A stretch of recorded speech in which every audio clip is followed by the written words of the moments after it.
바리새인과 사두개인들이 와서 예수를 시험하여 하늘로서 오는 표적 보이기를 청하니 예수께서 대답하여 가라사대 너희가 저녁에 하늘이 붉으면 날이 좋겠다 하고 아침에 하늘이 붉고 흐리면 오늘은 날이 굳겠다 하나니 너희가 천기는 분별할 줄 알면서 시대의 표적은 분별할 수 없느냐. 우리가 이제 예수님 당시에 시대를 분별할 수 없느냐라고 하는 것을 이제 말씀하실 때에 이 시대라고 하는 부분들, 예수님 당시에 시대라고 하는 부분은 예수 그리스도 곧 메시아가 이제 왔다라고 하는 부분을 선포하는 부분입니다. 그래서 메시아가 온 것을 너희가 모르느냐라고 하는 이야기입니다. 그럼 메시아가 온다라고 하는 거 이제 그것이 그 시대라고 하는 부분을 우리가 어떻게 알 수 있는가? 아니 언제 메시아가 언제 온다라고 하는 부분을 우리들에게 말씀하셨는가라고 하는 부분들이죠. 우리가 이 부분들이요 다니엘서 9장 24절로부터 26절에서 이제 여기에 언제 예수님이 오실 것이다라고 하는 부분들이 이미 예언이 되어져 있다라고 하는 겁니다. 내 백성과 내 거룩한 성을 위하여 70일에로 기한을 정하였나니 허물이 마치며 죄가 끝나며 죄악이 영원히 용서된다라는 이야기입니다. 죄악이 영원히 계속된다가 아니고 죄악이 영속되며 영원한 의가 드러나며 이상과 예언이 응하며 또 지극히 거룩한 자가 기름 부음을 받으리라. 그러므로 너는 깨달아 알지니라 예루살렘을 중건하라는 영이 날 때부터 기름 부음 받은 자 곧 왕이 일어나기까지 7이래와 62이래가 지날 것이요. 이제 이 성이 건축이 되어질 것이다. 기름 부음 받은 자가 끊어져 없어질 것이다라고 하는 것을 말씀하고 있고 로마의 디도 장군에 의해서 성읍과 성소가 해파가 되어질 부분들에 대해서도 예언이 되어져 있는 부분입니다. 그럼 우리가 잘 알듯이요 북이스라엘과 남유다가 이제 있는데 북이스라엘은 BC 722년에 멸망했고 남유다는 이제 586년에 3차에 거쳐서 완전히 멸망이 되어집니다. 그러고 나서 이제 성을 건축하라고 하는 영이 날 때서부터 7이래와 62이래 곧 69이래가 되어지면 예수 그리스도가 오셨다가 기름 부음 받은 자가 왔다가 이제 돌아가실 것이다라고 하는 예언이 되어져 있었단 말입니다. 그래서 그 부분들이 우리가 이제 역사적인 부분들을 성경적으로 따지면 457년 뭐 계산을 해야 하는데 간단하게 설명을 드린다라고 한다면 AD 약 26년경에 예수 그리스도가 공생애를 30세에 시작을 하시게 되어집니다. 그래서 이제 이때 그 예수 그리스도가 오실 때까지 69일회가 지나간다라고 하는 것을 말씀했는데 바로 다니엘서를 통해서 예언한 그때가 지금 이때다라고 하는 것을 선포하고 있는 겁니다. 자, 그러면서 여기에서 또 한 가지 부분들 속에 우리에게 이제 말씀하고 있는 부분들이 그래서 이제 이것이 갈라디아서 4장 4절에서는 때가 참에 하나님이 그 아들을 보내서 여자에게 나게 하시고 율법 아래 나게 하셨다. 때가 찼다라고 하는 이야기입니다. 그 때라고 하는 부분이 언제냐라고 하는 이야기를 할 때 다니엘이 예언한 그 때가 참에 예수 그리스도께서 오셨다라고 하는 것을 말씀하고 있지요. 그리고 이제 두 번째 이제 지금의 때는 마지막 이제 시대인가라고 하는 부분입니다. 이제 시대를 분별해야 하는데 지금의 때는 마지막 시대인가? 마지막 시대라고 하는 부분 주님이 재림의 때 재림하실 때가 언제인가? 라고 하는 부분들에 대해서 우리가 이야기할 때 이것이 이제 과연 성경적으로 예언이 되어져 있느냐. 디모데후서 3장 1절로부터 5절에 보면 말세에는 고통하는 때가 이를 것이다 라고 하는 것을 말씀하고 있죠. 그리고 사람들의 상태가 어떻게 되어질 것이다 라고 하는 것을 말씀하고 있습니다. 그리고 데살로니가전서 5장 1절로부터 3절에서는 사람들이 평안하다 안전하다 할 그때에 잉태된 여자에게 해산 고통이 이름과 같이 멸망이 호련히 저희에게 이르게 되어질 것이다. 근데 이것이 이제 역사적으로 보니까요 이스라엘을 중심으로 바라본다라고 한다면 세계는 이제 나라와 나라가 민족이 민족을 전쟁하는 시대입니다. 그것이 이제 마태복음 24장에서 표현하고 있는 마지막 시대의 한 모습에 대해서 역시 말씀하고 있고요. 그리고 데살로니가 후서 2장 3절로부터 8절에서는 배도하는 일이 있을 것이다 라고 하는 것을 말씀하고 있습니다. 배도라고 하는 부분들에 대해서 우리는 배도라고 하는 건 안 믿는 사람들이 하는 걸 배도라고 하는 게 아니에요. 믿는 사람들이 하는 것을 배도라고 하는 겁니다. 돌이키는 것을요. 그랬는데 이 일들이 결국은 믿는 사람들 가운데서 이 부분들이 지금 현재 우리가 일어나고 있다라고 하는 이야기죠. 결국은 이제 배도하는 일이 일어날 것이다라고 하는 것들이 이제 이루어지고 있고요. 그리고 누가복음 21장에서 21장 5절로부터 13절에서 표현하는 것처럼 이제 이런 일이 이르려 할 때 무슨 징조가 있겠습니까?라고 했을 때 그 징조적인 상황들에 대해서 설명을 하고 있는데 그 징조적인 일들이 오늘 이 시대 속에서 일어나고 있다라고 하는 부분들입니다.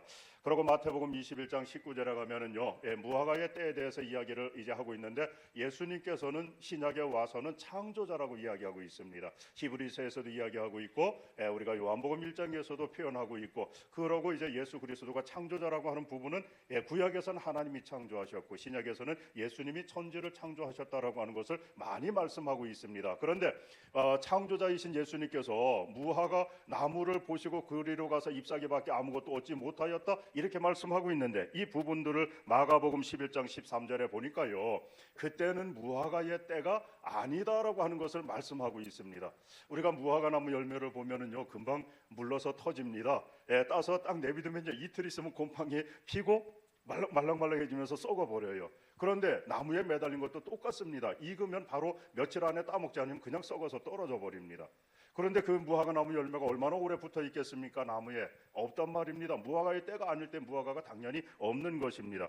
바로 이 부분들은 누가복음 13장 6절로부터 9절에서 말하고 있는 포도원에 무화과 나무를 심었다. 이 부분들이 이제 이스라엘에 대한 이야기입니다. 예레미야 24장에서 24장 1절에서 말씀하고 있고, 이제 이 부분들이 이제 호세아서에서도 이제 예레미야 24장 1절 5절에서 표현하고 있고, 이제 호세아서 9장 10절에서 이제 표현할 때에 이제 이 무화과는 이스라엘이다라고 하는 것을 말씀하고 있죠. 그 예수님께서 오셔서 이제 무화과의 열매 맺기를 원했는데 3년 동안 와서 공생의 사역을 하는 가운데 그들이 열매를 맺지 않았다라고 하는 이야기입니다. 그래서 이제 예수님께서 찍어버리겠다 그러니까 금년에도 그대로 두소서, 누가복음 이제 13장 6절로부터 9절에서 그 말씀하고 있는 부분입니다. 그러면서 이제 이 부분들에 대해서 이 무화과 나무, 저주받은 무화과 나무, 이제 이것이 이제 말라 죽어버렸단 말입니다. 그러면서 이 무화과 나무에 대한 비유를 마태복음 24장 32절로부터 36절에서 말씀하고 있는 거예요. 무화과 나무의 비유를 배우라. 그 가지가 연하여지고 잎사귀를 내면 여름이 가까운 줄을 아나니. 자, 이와 같이 너희도 이 모든 일을 보거든 인자가 가까이 곧 문 앞에 이른 줄 알라. 내가 진실로 너희에게 말하노니 이 세대가 지나가기 전에 이 일이 다 이루겠다라고 하는 것을 말씀하고 있지요. 물론 이제 36절에 가게 되어지면은 이제 뒷부분에 가면 그날과 그때는 모른다. 하늘의 천사도 아들도 모르고 오직 아버지만 아신다. 이렇게 표현했으니 누가 할 수 있겠느냐라고 하는 이야기를 하실 수도 있습니다.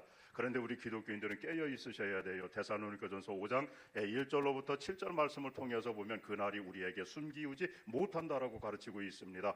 그리고 도적같이 오신다라고 하는 것을 성경에서 이야기할 때는 항상 믿지 않는 사람들, 말씀대로 따르지 않는 사람들에게 표현되어지는 성경 구절이에요. 근데 그것을 갖다 우리에게 적용을 해버리는 겁니다. 그럼 마태복음 24장 36절은 물론 우리가 이제 해석이 꼭 필요한 부분입니다. 그건 또 해답이 있는 부분들이기도 하고요. 다시 이제 마태복음 24장 32절로 이제 32절로부터 보면은요. 무화과 나무의 비유를 배워라. 그 저주받았던 무화과 나무 곧 이스라엘이 가지가 연하여지고 잎사귀를 내면 여름이 가까운 줄 안다라고 하는 이야기입니다. 자, 그러면 우리가 성경에서 말하는 여름이지요. 우리의 여름은 곡식이 자라는 때입니다. 그런데 성경에서 말하는 여름은 언제인가?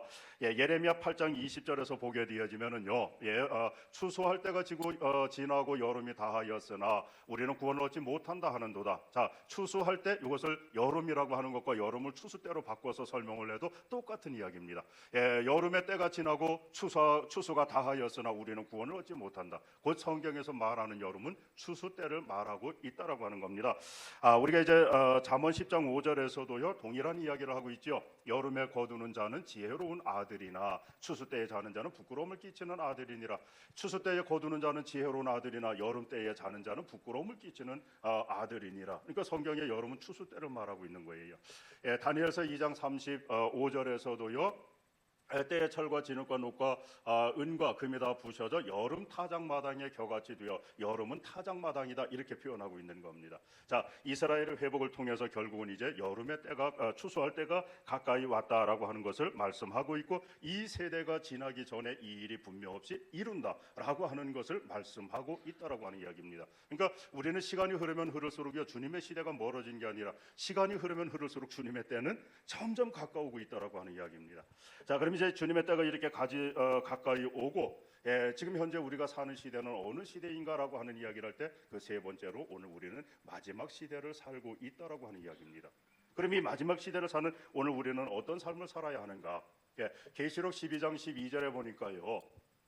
물론 이것은 이제 환란의 날에 들어가서 일어날 일들입니다. 그런데 그러므로 하늘과 그 가운데 거하는 자들은 즐거워하라. 그러나 땅과 바다는 화 있을진저 이는 마귀가 자기의 때가 얼마 못된 줄을 알므로 크게 분내어 너희에게 내려갔음이라 하더라. 자, 마귀가 자기의 때를 압니다. 그랬는데 그 때가 얼마 못된 줄을 알므로 크게 분내어 너희에게 내려갔다. 물론 이것은 환란 날에 그렇게 될 것입니다. 그런데 지금 우리가 사는 이 시대는 바로 환란의 전 시대를 살고 있습니다. 그러면 마귀가 자기 때가 얼마 못된 줄 알으니까 어떻게 합니까? 최후의 발악을 하는 시대를 오늘 우리는 살고 있다라고 하는 이야기입니다. 마지막 시대를 사는 오늘 우리들은 이제 어떻게 해야 하는가? 이제는 모이기를 패해서는 안 됩니다. 어느 교회에서 신앙생활하든지요 열심히 모이시기를 바랍니다. 우리가 이제 히브리서 10장 21절에 보면은요 25절에 보면요 모이기를 패하는 어떤 자들의 습관과 같이 하지 말아라. 오직 권하여 마지막 때가 되어지면 그날이 가까움을 볼수록 이 모이기를 패하는 사람들의 습관과 같이 하지 말으라는 얘기는 더욱 열심히 모이라고 하는 것을 말씀하고 있습니다. 오늘 그래서 여기 모인 줄로 믿습니다. 그러고서 이제 깨어 있어 근신하라고 데살로니가전서 5장 6절에서는 말씀하고 있습니다. 그러므로 우리는 다른 이들과 같이 자지 말고 오직 깨어 근신하라. 깨다라고 하는 것은요 눈을 뜨고 사는 것이 아닙니다. 성령의 충만함을 받는 것이 깨어 있는 것입니다. 요한복음 3장 3절 5절에서 보니까요 물과 성령으로 거듭나지 아니하면 너 하나님의 나라를 볼 수 없다. 너 하나님의 나라를 갈 수 없다. 로마서 8장 9절에 보니까요 누구든지 하나님의 영 곧 그리스도의 영이 없으면 그리스도의 사람이 아니다라고 말씀하고 있습니다. 오늘 우리가 성령으로 거듭나지 아니하면 깨어있지 못한 사람, 빛이라고 하는 것을 요한복음에 이야기할 때도 1장에서 이야기할 때도 그 빛은 예수 그리스도라고 말씀하고 있습니다. 그 예수 그리스도가 그 빛이 그 예수 그리스도의 보내신 성령이 우리 안에 있느냐 있지 않느냐, 깨어있느냐 자고 있느냐라고 하는 것을 우리들에게 묻고 계십니다. 이 시대 속에 성령의 충만함을 받으시기를 바랍니다. 우리는 거듭나야만 됩니다. 성령의 사람이 되어져 있어야 합니다. 디모데전서 6장 11절에 보니까요 너 하나님의 사람아 이렇게 묻고 있습니다. 오직 너 하나님의 사람아. 저와 여러분들이 하나님의 사람입니까? 성령의 충만함으로 그리스도의 영이 우리 속에 계심으로 하나님의 사람이 다 되어져서 올 한 해의 주의 이름으로 승리하는 우리 귀한 성도님, 우리 여기에 모인 모든 우리 남녀 주의 종들이 다 되어지시기를 주의 이름으로 축원합니다.